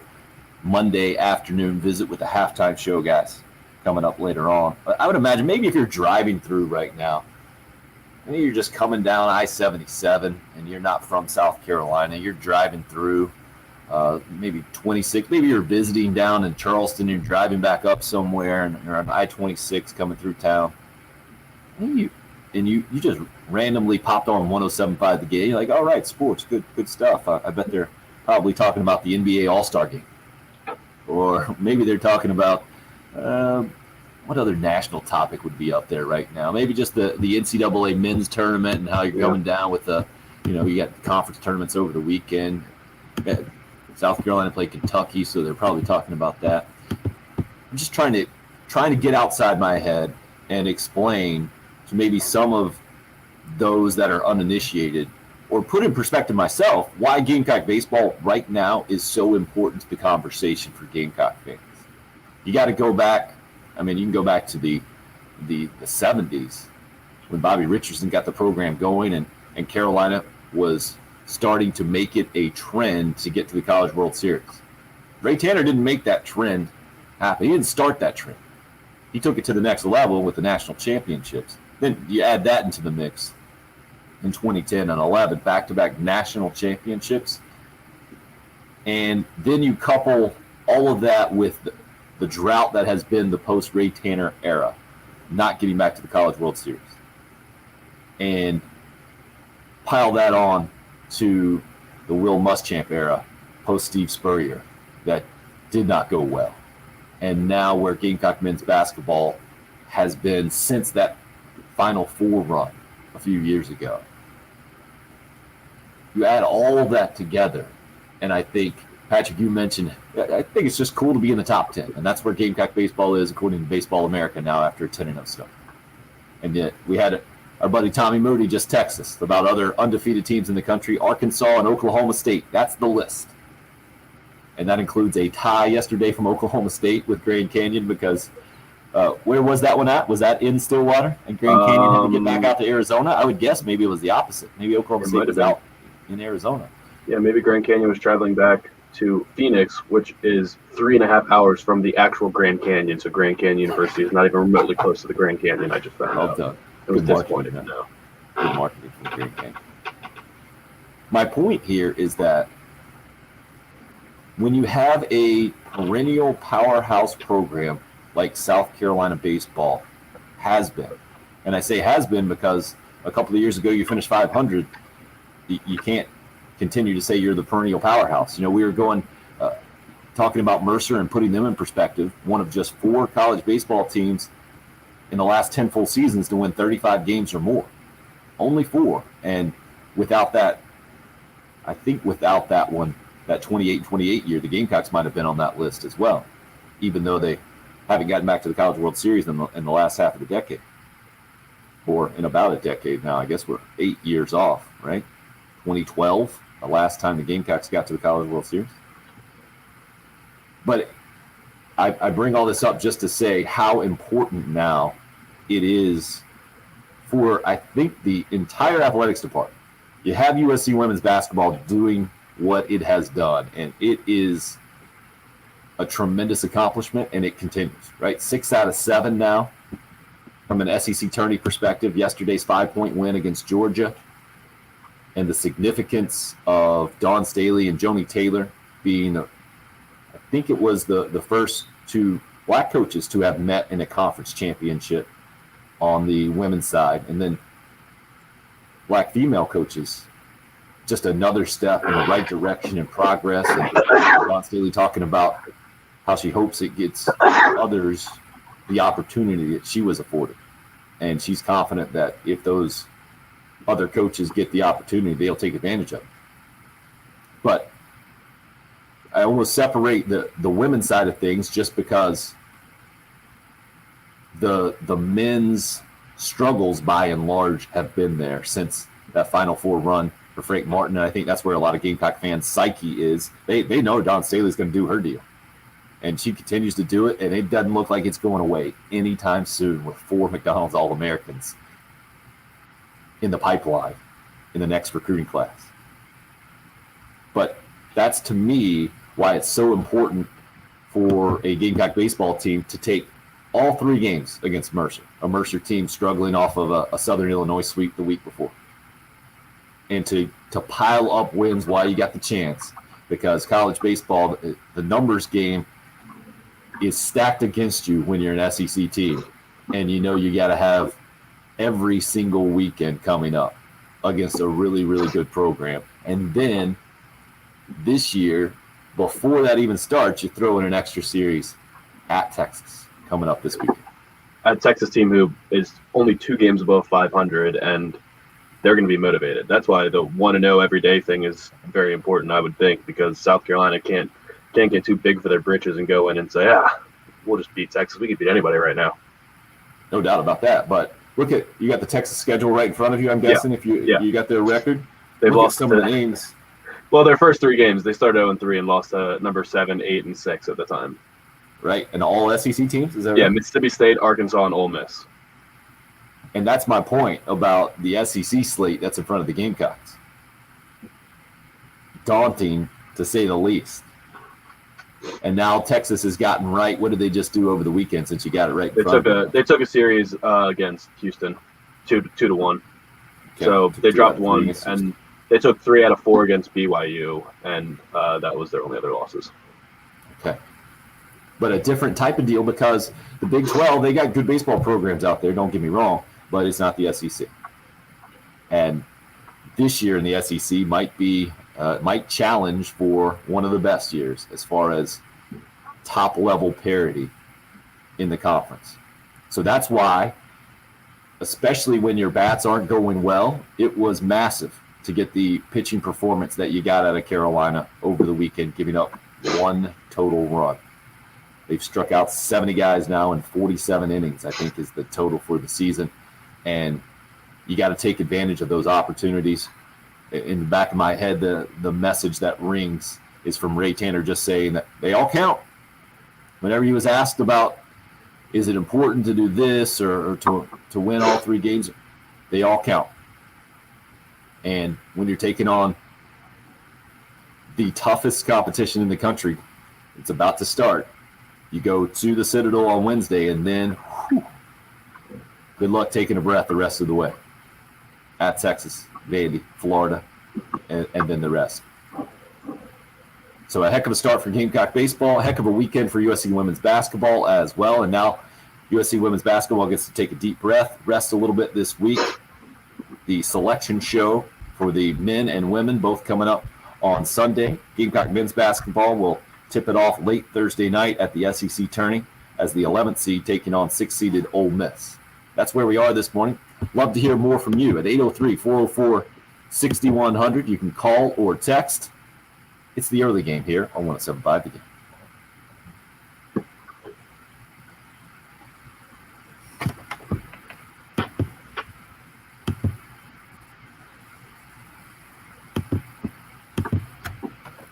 Hey, wanted to tell you, if you're in that spot in life where I'm kind of at right now, just had the third kid, certainly looking at the rates out there, it's a good time to maybe get a new mortgage, maybe to refinance, or you're looking at a new place, looking at expanding when you got the expanding family and looking for maybe a larger house.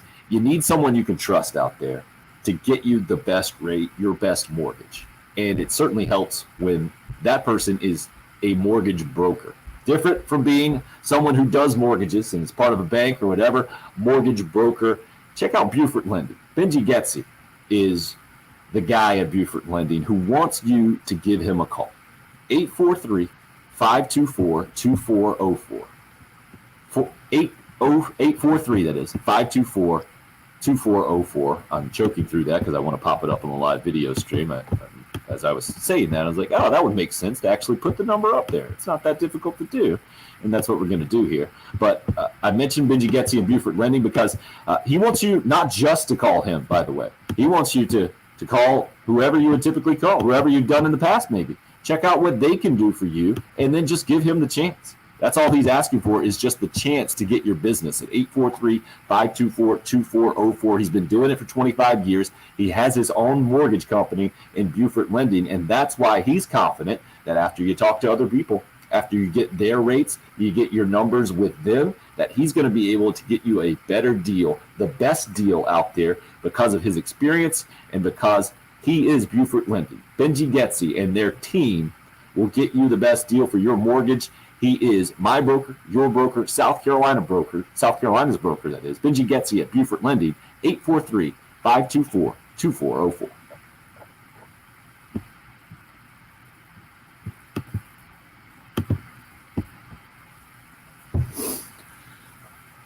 All right, let's see what you guys are saying here. Okay, number 12. Boom goes the dynamite, a great one. Well done, Waddy. Texas should be more worried about USC than vice versa. Okay, Craig, fair. We should, no, this is kind of a silly conversation. We should be worried about, I mean, what is worried about? What does that mean? Like you're going to prepare and you're going to take everybody seriously. I think you guys are fighting just to fight this morning, doing that social media thing. Did we mention the name of the Fortnite god? No, I need a better name than that. You Call him how many, Fort. Call him Fort. how many wins do you have, Fortnite god? Oh, are you a Fortnite guy, Patrick? No, I'm not. I don't play video games. Good for you. What a 25-year-old. I mean, I watched copious amounts of TV. This weekend I watched Ted Lasso. So good. Oh yeah, nice. Yeah, good to hear. So good. Mac just hit you up on Twitter with the Warren Nolan site. That's RPI Live one. That's very helpful. Let's see how good they are. Yeah, how is Ball State's number 1 in RPI? And they're 6-4. Come on, get out of here. How does that actually make sense? What Nevada calculations? at 4-4, number 4 in the RPI. What are you talking about? Will that get updated tomorrow, or how? That doesn't actually make any sense. There's no mathematical formula you could plug into. It's silly, huh? Well, it's a quad 1 thing. Arkansas is number 2 with 5. They're 5-0 against quad 1, and Ball State is 4-3 against quad 1s, and Ball State has the number 1 RPI right now. You're right. Doesn't make any sense at all. But at least it has updated records, maybe. Gamecocks I have serious beef 13, with Grand Canyon University now. George Washington went up 231 spots. That's pretty good. Good for them. But they're only 4-1. I guess they just basically played their first full series.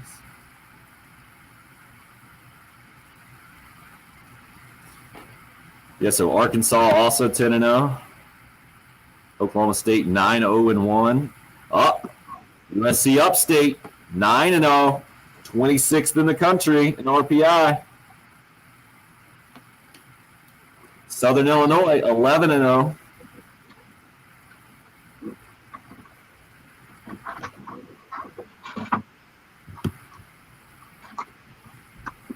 And Navy's 4-0. Let's not leave them out.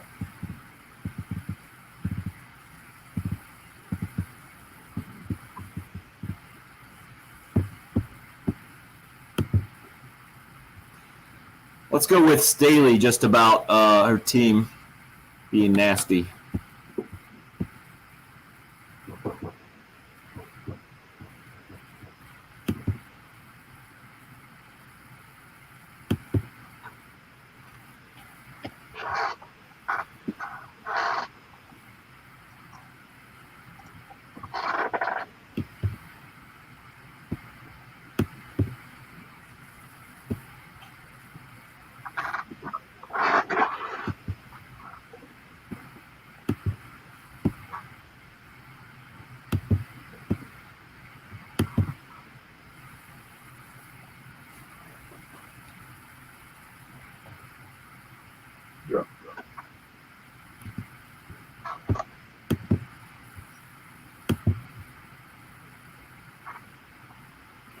Dawn Staley, after her team wins its 6th SEC tournament championship in the last 7 years, challenging them specifically on Friday when the SEC tournament tipped off against Alabama, and that's when she gave them the nice teams don't win championship and SEC tournament MVP.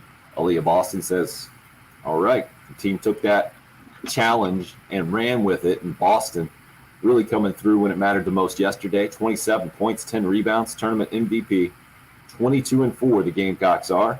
Hank, our resident USC women's college basketball expert, been following what they're talking about nationally ESPN-wise and says Gamecocks are a cinch for a number 1 seed with their strength of schedule and the net ranking and the whole thing. I will defer to him on that one. And knowing that Carolina, 3 of their 4 losses, Tennessee being the other one, but you had NC State, UConn, and Texas A&M, 3 of the top teams in the country as well. You can understand why that 22-4 record translates into a very high net ranking there and a likely number one seed. But again, this year's, I think we have to look at the NCAA tournament a little differently than in years past. Obviously, you're the better seed you can get, typically the better off you're going to be, but doesn't quite have the implication that it's had in years past where you could host the first couple of games on the women's side of things. And then even in the men's side of things where you would typically stay in your region and get your fans to your games a lot easier. With the bubbles this year, doesn't quite have those same ramifications. To me, it's going to be all about the matchups. Scott hits us up, and he's been bitter all morning long. Started at 8:06 with a bitter text that I won't read. This one says, nice people don't finish first. Makes me think of Ray Tanner immediately.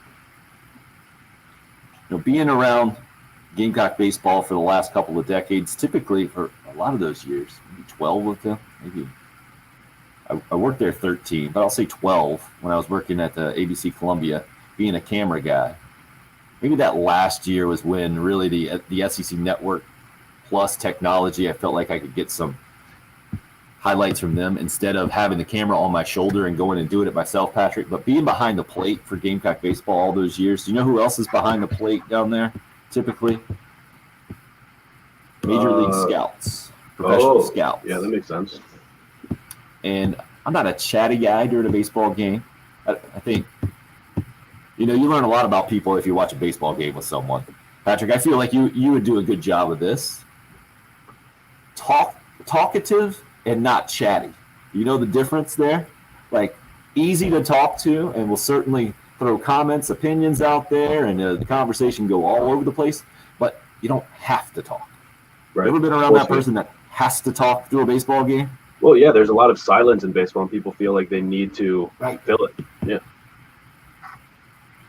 I think to be a good partner to watch a baseball game with, you got to be comfortable in the silences, right? You got to understand, hey, it's okay. You don't have to feel all of that.